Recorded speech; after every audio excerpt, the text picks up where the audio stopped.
From having longer growing seasons for crops all around the world, to delaying the planet's inevitable death by taking baby steps, here's how climate change will impact farming. There's been plenty of changes in agricultural productivity, thanks to the Earth's rising temperatures, but that doesn't mean they're any good. For starters, ever since global warming was set into motion, changes in temperature, rainfall, and frost-free days have led to longer growing seasons in almost every state. According to farmers, that can have both positive and negative impacts on growing food. While some will be able to plant longer maturing crops or even more crop cycles together because of the longer, hotter growing season, others will have to provide more irrigation to the crops. This means that farmers now require more water for their fields, water that they don't have enough of. But while that's upsetting, you'll be surprised to know that the crops themselves are at the mercy of air pollution too. I know science tells us that photosynthesis is super important for plants to make their own food, but for that to happen, they need carbon dioxide. And here comes the twist. Because of pollution, there's a lot of ground-level ozone that plants absorb, leading to reduced levels of photosynthesis. Ground-level ozone's basically nitrogen oxide, mixed with a couple of other super bad chemicals. And not only is it bad for the plants, but it's bad for humans too. I'm talking chest infections, allergies, the whole shebang. But let's come back to climate change for a second. Remember those wildfires in Australia in 2019? Well, how about when New York had its own sepia filter in June 2023? Yep, climate change can also increase the threat of wildfires, and because of them, farmlands, grasslands, and rangelands are at a huge risk. Because of the rise in temperature and precipitation changes, the chances of these wildfires happening will increase significantly over the years. And this means these fires will get out of control, even affecting human populations. Case in point, New York. What's worse is that the effects of climate change go way beyond land, putting our friends under the sea at risk too. Oysters and other animals that can't move around much in water are more vulnerable to hypoxia, which is when there's not enough oxygen in water bodies. An increase in heavy rainfall over the years has caused a lot of damage to crops, eroding soils, making it lose its nutrients. And when soil erodes, this adds to the agricultural runoff that drains into oceans, lakes, and streams, harming water quality. When you factor that in with warming water temperatures, then that's a recipe for disaster.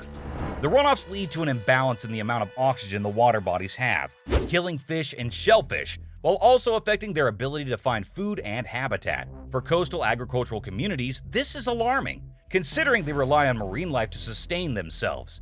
Plus, when you take a look at the change in rainfall patterns, deforestation, and overgrazing of crops, climate change is sucker punching farmers to hell and back. The rising temperatures have created super harsh environments for animals. There's no doubt about that. And because of this, farmers are now struggling to keep their livestock healthy in drier, more extreme conditions.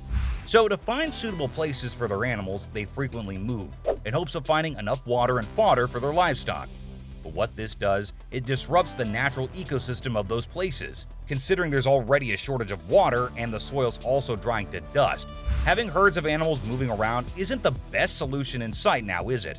Since the land's now become less and less productive, becoming even more vulnerable to drought because of the weather, farmers will eventually end up fighting for arable land along with access to clean water. But even if they somehow get their hands on either of those things, the bigger problem here would be reduced yield. Picture this: rising temperatures, changing weather patterns, unexpected rainfall, and frequent dry spells. That sounds like a typical day in the Midwest, no? Well, that, and it's a farmer's worst nightmare. At present, as far as crop yield is concerned, farmers are now reporting record-breaking losses. They've predicted that global yields could fall down by as much as a whopping 30% by 2050 if agricultural workers are unable to adapt to the effects of climate change. These numbers aren't just a warning sign for farmers, though. It's a ticking time bomb for the entire agricultural sector. And unless there's a breakthrough where scientists have somehow found a way to grow more crops, keeping climate change in mind, people have no choice but to increase food prices. Or worse, fight over food because of the inevitable shortage. With a decline in food production, you can also expect an increase in food insecurity. As the dry seasons get longer and longer because the Earth's roasting itself like a frickin' shawarma in front of the sun, farmers are going to have a tough time growing crops that they rely on to earn an income. And ultimately, they'll struggle to feed their families too.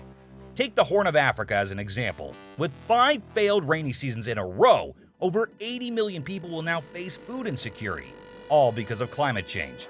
And if somehow you're one of the lucky ones and don't have to worry about where your next meal comes from, then you might want to plan out your dinners from now on. Because if there's one thing that we all hate, that's rotten food. And knowing just how hot and humid it's gotten over the years, that fruit bowl you've got over your counter, yeah, I'd like to see those peaches last a day. Rising temperatures have also led to spoilage and contamination, which compromises the quality of food. And seeing how there's already a global shortage of it having food, but knowing that it's not worth consuming, that's a rough spot to be in. Sadly, climate change has done quite a number on agriculture, but one of the most alarming things that it's done is to force farming families to migrate, leaving their farms and fields behind in search of a new way to earn a living. According to Rookie numbers, in 2021, global warming and extreme weather conditions uprooted more than 23 million people all around the world.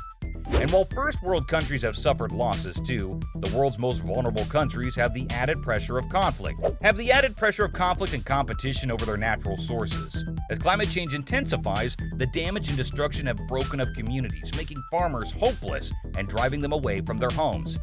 If there are no farmers around to grow crops and take care of them, and even if scientists come up with the innovative ways to have DIY farms in our backyards, it's going to take years for that kind of technology to develop. And with climate change looming over our heads, do we really have the luxury of time?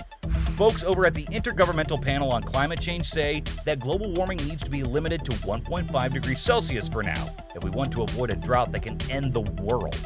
Because new research has shown that we're going to reach this threshold in the next decade or so, unless governments actively make an effort to reduce greenhouse gas emissions. While most of us might not live long enough to see the end of the century, research has predicted that by 2100, the planet could get hotter by 4 whole degrees, and sea levels could rise by more than a meter. I don't know about you guys, but those are not good numbers. Even a tenth of a degree of warming can cause lasting effects on humans and animal health. So just imagine how tough it's going to get for farmers to continue producing sufficient food.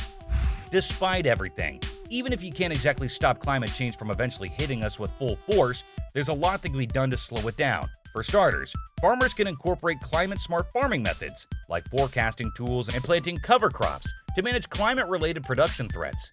Not just that, but by joining AgStar, livestock producers will be able to recover methane, a potent greenhouse gas that's released due to biodegradation of compost and manure. It's like recycling, and since methane is 25 times more effective in trapping heat than carbon dioxide, chances are that it'll decrease air pollution, and plants won't absorb as much ground-level ozone as they do now. Another thing that's a pain in the butt for farmers is agricultural runoff. Not only does it make the soil useless, but it puts marine life in danger too. Now, if farmers play smart, strategically apply fertilizers, and keep their animals out of streams, then this would significantly reduce nutrient-rich runoff. But since we can't fight global warming overnight, it's going to take some time to ward it off for now. The question is, though, do we even have that long anymore? So, there you have it. From delaying the planet's inevitable death by taking baby steps, to having longer growing seasons for crops all around the world, that was how climate change will impact farming.